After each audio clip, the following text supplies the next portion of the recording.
The Assembly will hear an address by His Excellency Mokwetsi Eric Keabetswe Masisi, President of the Republic of Botswana. I request protocol to escort His Excellency and invite him to address the Assembly.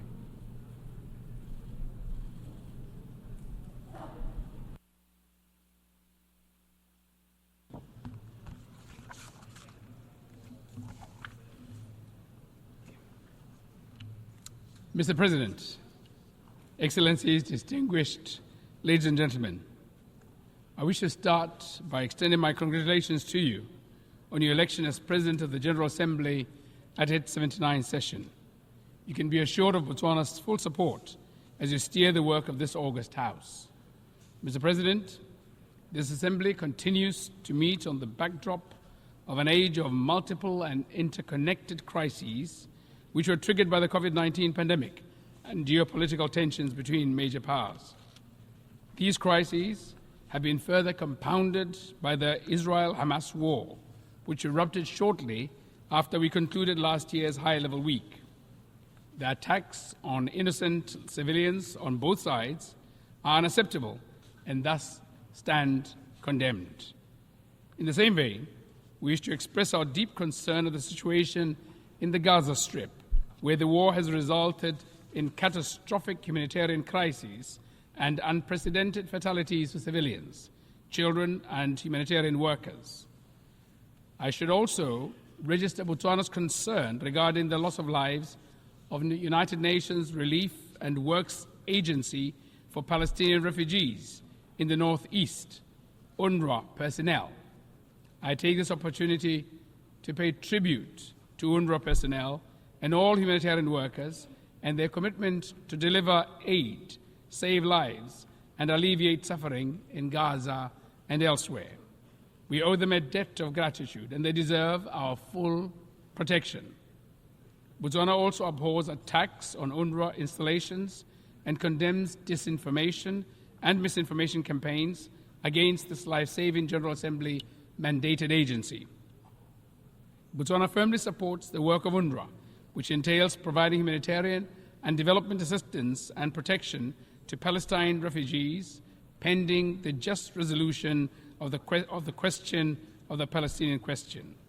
In this regard, Botswana is proud to be among the countries that joined the Statement of Shared Commitments on UNRWA, which reaffirms support for the agency, its mandate, its staff, and highlights its indispensable role during this difficult time. Mr. President, we wish to reiterate the centrality of the two-state solution in resolving the Israeli-Palestinian conflict and the attainment of a just, comprehensive, and lasting peace. We therefore urge parties to commit to a political process that will pave the way for the realization of the two-state solution in which Palestine and Israel live side by side in peace and security based on the pre-1967 borders. Mr. President, the war in Ukraine also rages on, with no indication of an end in sight. We continue to underscore the need to respect the sovereignty and territorial integrity of Ukraine in line with the United Nations Charter and international law. We also call on parties to give diplomacy and dialogue a chance and to seek a peaceful resolution. In Africa, the guns still have not gone silent. We continue to grapple with armed conflict, terrorism, and potentially explosive geopolitical tensions. We commend the African Union, sub-regional bodies, as well as the UN for their efforts in addressing these challenges. In this vein, we welcome the adoption of United Nations Security Council Resolution 2719 of 2023 on the provision of support by the United Nations to AU-led peace support operations on a case-by-case basis and look forward to its operationalization. Mr. President, I must add that this time of escalated armed conflicts, violent crime, and humanitarian crisis requires intensified efforts and more vigilance to protect human rights, advance humanitarian action, and promote the accountability in line with the UN Charter, international law, international humanitarian law, as well as relevant principles such as the responsibility to protect, or R2P. Mr. President, it is evident that peace is under strain across the world. It needs to be revitalized. However, that task can not only be left to multilateral and regional bodies. Governments have a responsibility to create conditions that enable peace to thrive within their countries. Key steps that governments should take include, among others, building effective institutions, committing to good governance, protection of human rights, and upholding democratic values. As many are aware, Botswana has a long track record of commitment to these democratic principles. The implementation of recommendations from our recently concluded constitutional review process, as well as our upcoming general elections on the 30th of October 2024, provide opportunities to deepen our democracy and strengthen our good governance credentials. Mr. President, regrettably, while on the one hand, the scourge of war rages on the other hand, the promises of sustainable development is in great peril. It is deeply concerning that with only 6 years before the 2030 deadline, sustainable development goals are way off track. We learned from the latest Sustainable Development Goals report that only 17% of the goals are on track, while the rest range from moderate progress to stagnation and even regression. There's a lot of work to do. We must take inspiration from and build on the success achieved in the reduction in global child mortality, prevention of HIV infections, attaining girls' parity with boys in education, increased access to energy and the internet, while also scaling up action and investments in areas which are lagging far behind, particularly poverty eradication. The levels of extreme poverty remain disturbingly high, but we cannot attain sustainable development without eradicating poverty in all its forms and manifestations. Poverty eradication is the sine qua non of sustainable development. A comprehensive approach will be required to move the needle in the fight against poverty.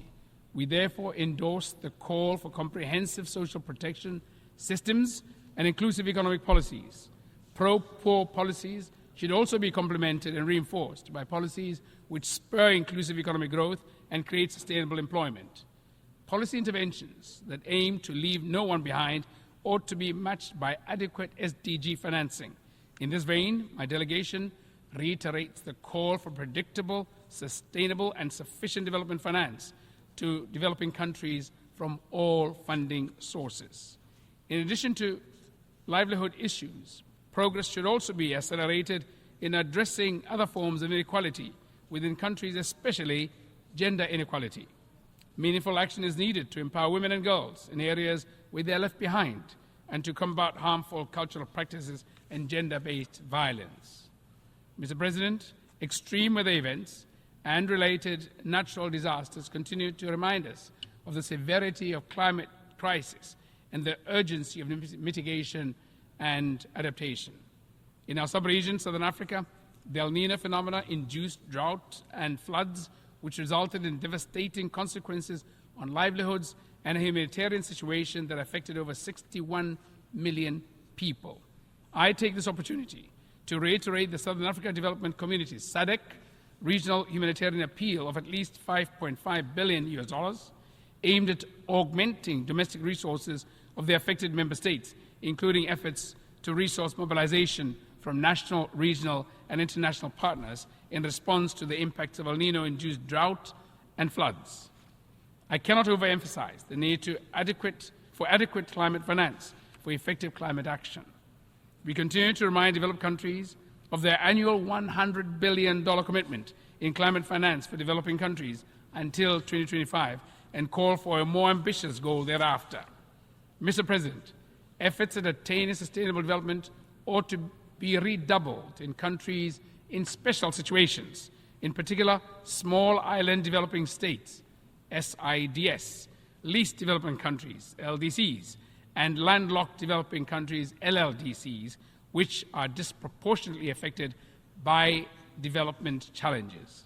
Botswana, as an LDC and current chair of the group of LLDCs at the UN, is deeply concerned by enormity of challenges faced by LLDCs in their effort to implement the 2030 Agenda and its SDGs. With no direct territorial access to the sea, LLDCs struggle with international trade, connectivity, and economic development. Our countries are cut off from the global marketplace and without the means to develop adequate transport and logistics infrastructure, and inevitably face significant challenges in achieving the Sustainable Development Goals.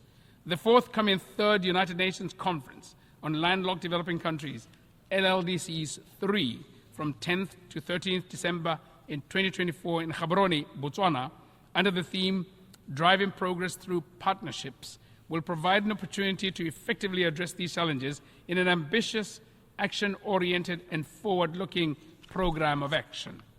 I therefore invite transit countries, development partners, and other stakeholders to join us in the beautiful and vibrant Gaborone as we shape the future for our 32 member countries.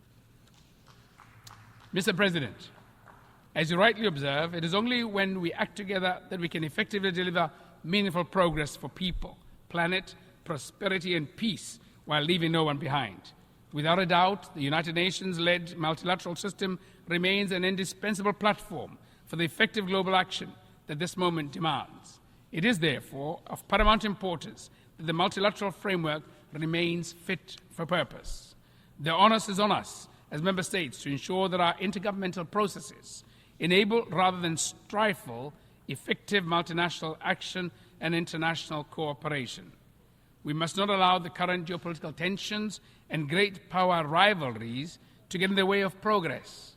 Our shared values, norms, and interests, as expressed in the UN Charter, the 2030 Agenda, and other relevant frameworks, should remain the North Star that guides our engagements. The spirit of consensus and solidarity ought to be at the front and center of our actions. Mr. President, allow me to conclude by reaffirming Botswana's commitment to working constructively on all agenda items before the General Assembly during this session. This session offers opportunities to turbocharge action for peace, sustainable development, and human rights for the benefit of present and future generations. Let us seize the moment. I thank you. Good afternoon.